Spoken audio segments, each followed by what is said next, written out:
Okay, welcome. And now we're going to start section C of chapter 3, dealing with uncertainty. Okay, so let's jump right in. Okay, so we're going to start talking about significant digits. So you're going to want to memorize these rules. Okay, these are going to become important later when we get to estimating and figure out the number of significant digits our answers need to be in. This is used a lot in the hard sciences, physics, chemistry. So it is important to know. Okay, so we're going to discuss these 5 situations, 5 cases, if you will. So, real simple. Non-zero digits, we consider those always to be significant. Okay, we call these, significant digits, significant figures. But non-zero digits, 1 through 9, are always significant. Okay, zeros that follow a non-zero digit and lie to the right of the decimal point are always significant.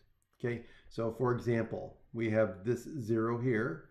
It is to the right of the decimal and follows a non-zero digit, so therefore it's significant. Likewise, these 2 zeros are to the right of the decimal point and follow a non-zero digit, so they are also significant. Okay, so these types of zeros are always significant. Now, zeros that are between 2 non-zero digits are always significant. Okay, or if they are between 2 significant digits. So in other words, if the 0 itself, one of the numbers it's between, is a 0 that is significant, then it's also significant. For example, so we've got these 2 zeros.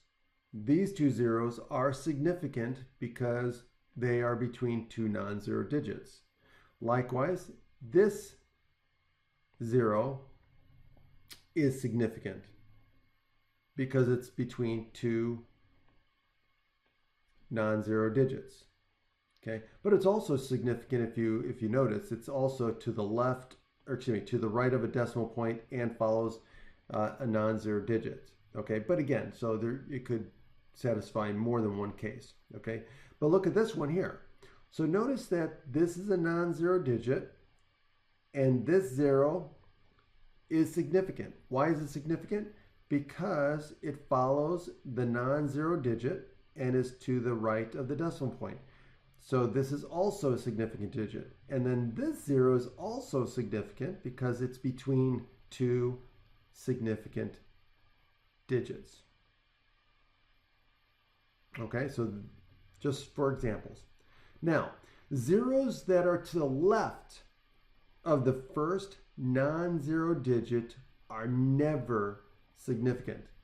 So any zeros that are to the left of the first non-zero digit, like in this case here, these 3 zeros are never significant. Likewise, here's the first non-zero digit. All of these zeros are not significant, and they are never significant. Okay?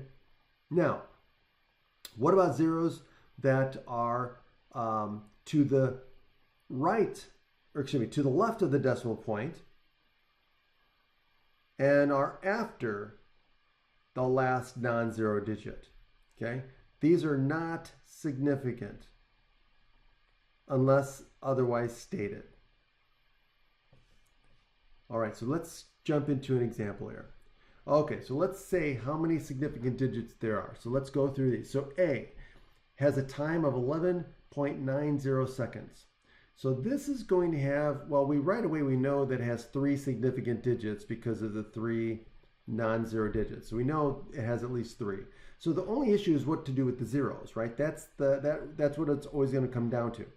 So now this 0 here is significant. Why?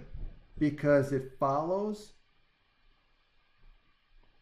a non-zero digit and it is to the right of the decimal point. Okay, so it is significant. So this would have 4 significant digits. Now what about a length of 0.000067? Well, it has 2 significant digits because of the two non-zero digits. But what about all these zeros? Well, remember, these zeros come before the first non-zero digit. So they are never significant. So this would have two significant digits. Okay, a weight of 0.0030 gram. Okay, well, 3 is significant, so it has at least one. Well, just from what we just discussed in part B, we know that these three zeros are never significant. And this zero here is significant because why? It follows a non-zero digit and is to the right of the decimal point. So this would have two significant digits. D, a population reported as 240,000. Okay, well, notice that the decimal point is right here. Okay, so we know it has at least two significant digits because of the 2 and the 4. But what about these zeros? Well, these zeros are not going to be significant. Why?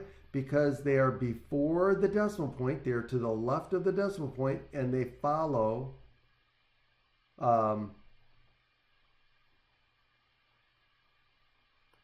last non-zero digit. Okay, so remember, these are not significant unless it's stated otherwise. So this would have two significant digits. Now, what about E?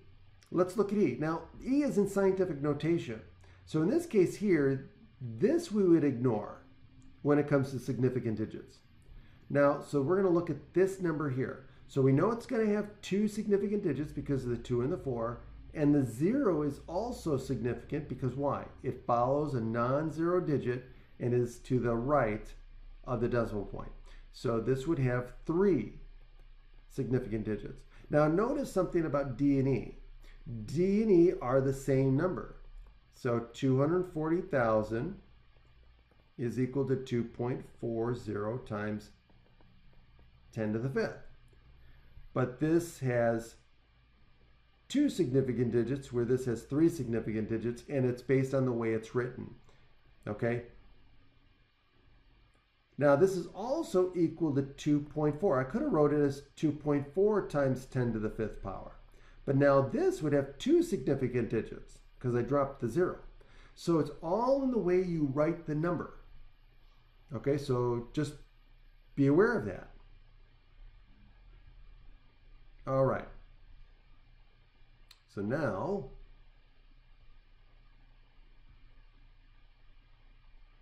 let's go on. Okay, so now let's look at rounding with significant digits. So let's take these two numbers, right? So we're going to round them to the given number of significant digits, okay? So if we multiply 7.7 millimeters times 9.92 millimeters, we get what? 76.84? Yeah, 384 millimeters squared, right? Don't forget, we're multiplying millimeters by millimeters, so it's squared units. Now, we want 2 significant digits in our answer. Well, we always read left to right when we're talking about numbers, so we want to round to these 2, right? So that means we're going to look at the 3, and since the 3 is less than 5, we would round down to the nearest 1. So this would equal 76 millimeters squared. Okay, 2 significant digits. Now, what about the B? Okay, well, let's look at B. If we multiply those, we get what? We get 17,305,440,000. Okay, and of course, in this case, we could write this as in scientific notation, right? But we want to round to what? 4 significant digits. So we're going to be looking at the first 4, right? So we want 4 significant digits, and so we look at the 5. The 5 is 5 or higher, so we would round this to what? We would round it to 17,310,000,000. And of course, we want to write this in scientific notation. So we would write it as 1.731 times 10 to the what? 10. And this would be, they don't give units, so it would just be that. All right, not bad.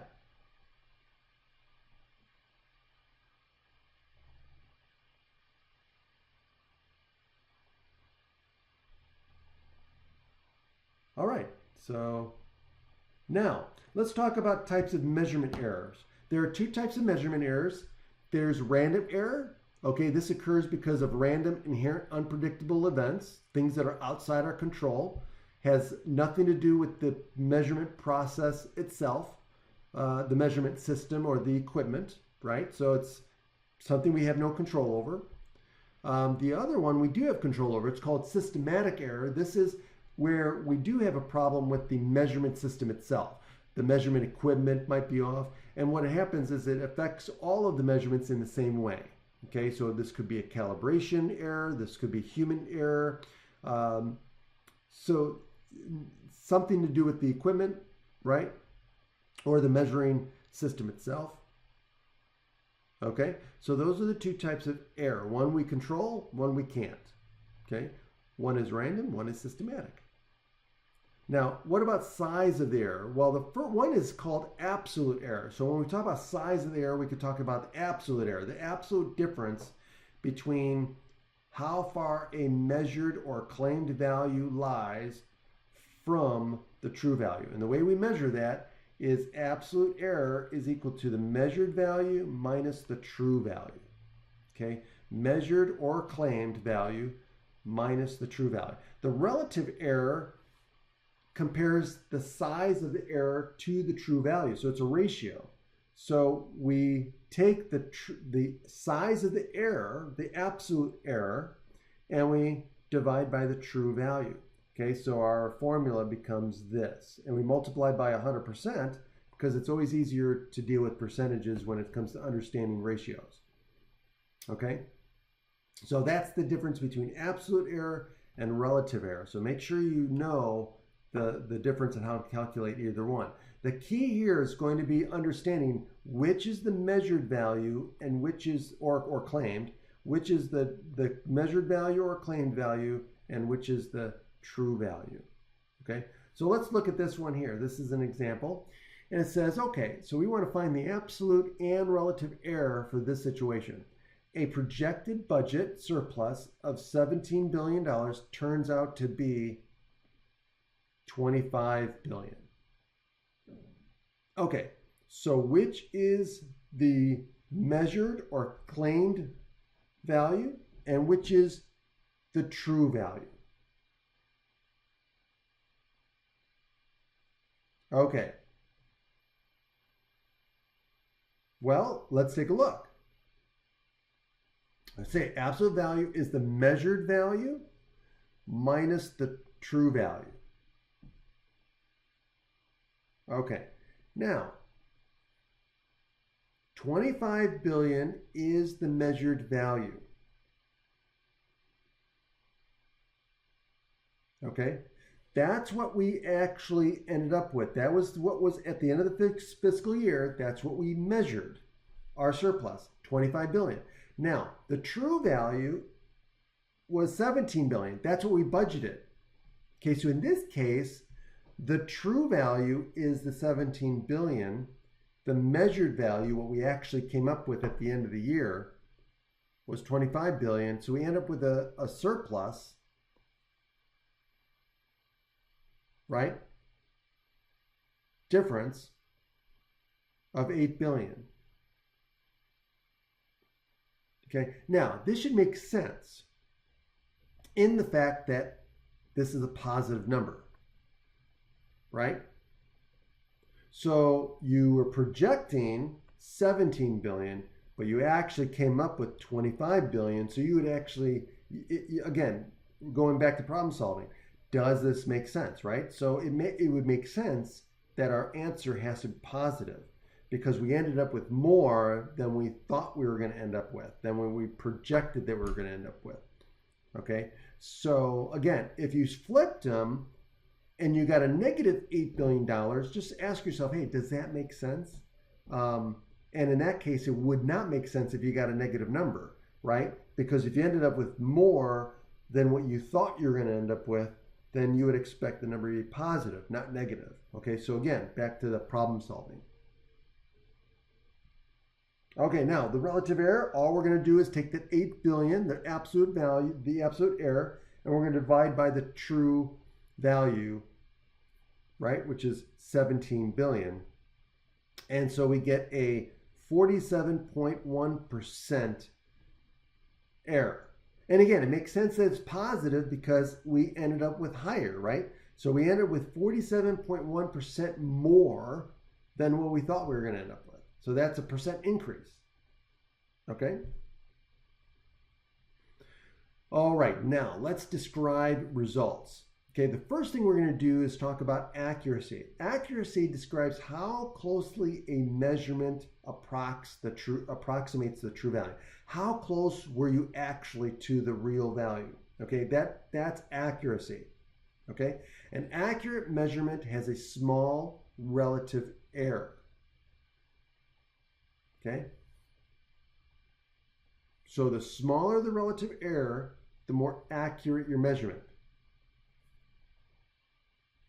Now, precision describes the amount of detail in a measurement. In other words, how many decimal points does your instrument go out to? That's precision, right? So your instrument could be precise, but not accurate, right? You could be accurate and not precise. Those are two different things. So accuracy describes how closely a measured value is to the true value. In other words, the smaller the relative error, the closer the measured value is to the true value. Precision describes the detail in a particular measurement. Okay, and that has to deal with your measuring device and the number of decimal places that you can measure out to accurately.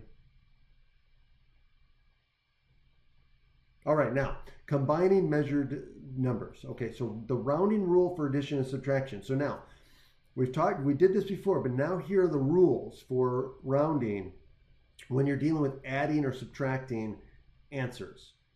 Okay, so you always want to round your answer to the same precision. So the key is precision as the least precise number in the problem.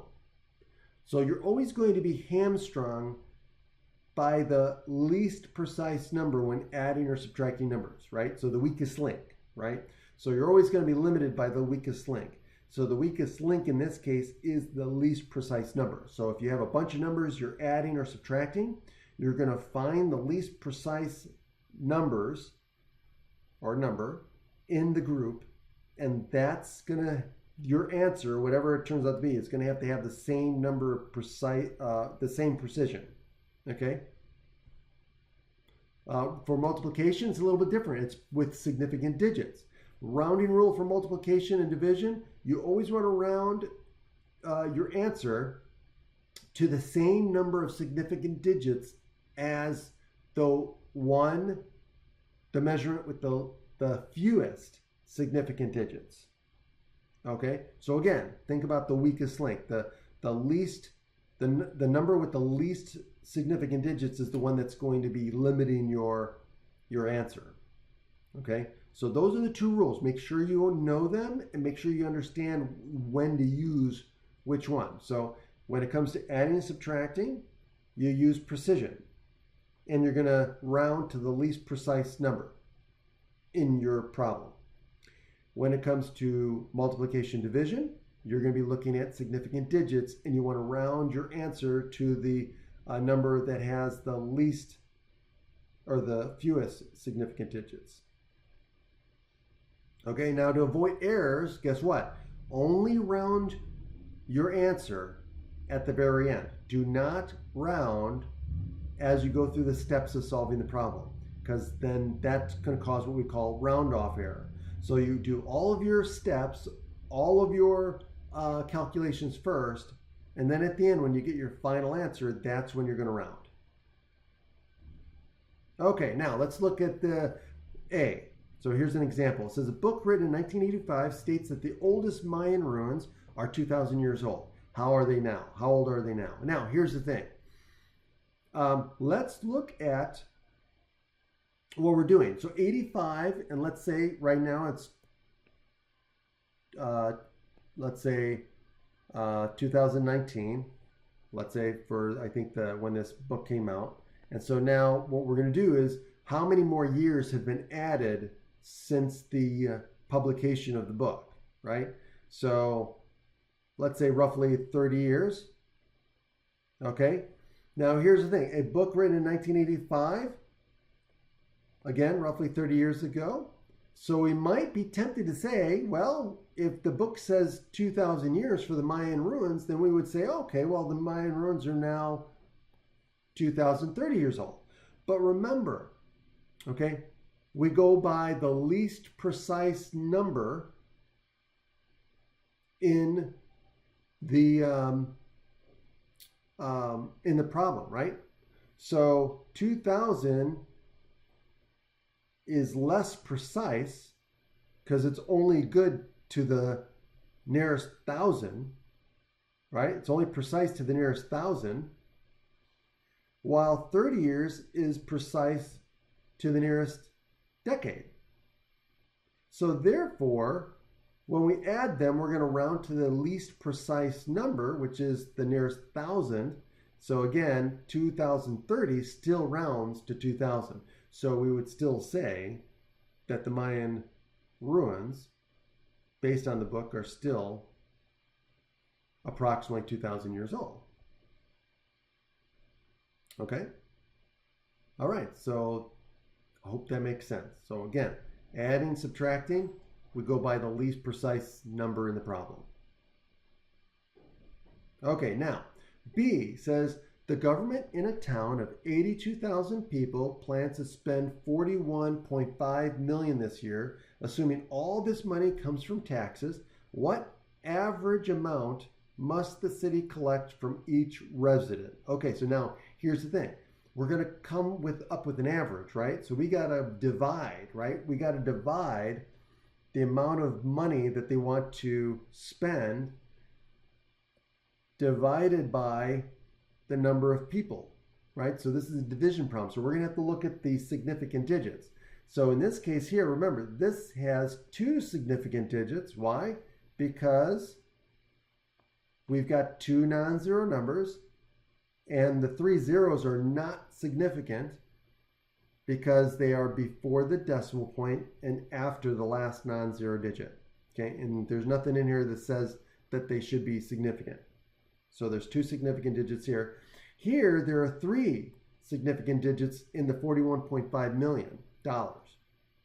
Okay, so in this case here, since we're dividing, our answer is going to be rounded to two significant digits because that's the number with the least or the fewest significant digits. Okay, so now all we're going to do is divide the two numbers and then round them to two significant digits.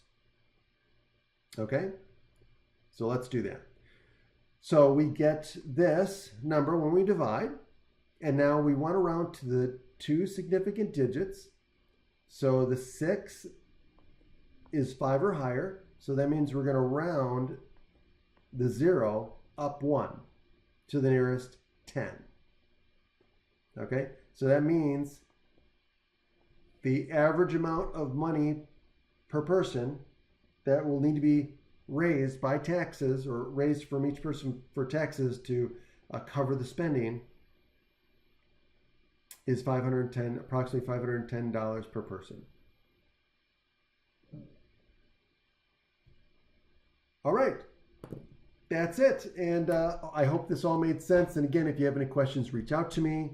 And again, make sure you're using the resources available to you when you're working on these problems in my math lab. So that way you get all the help you can. And but again, if you still need help, by all means, reach out to me. And you have a great day.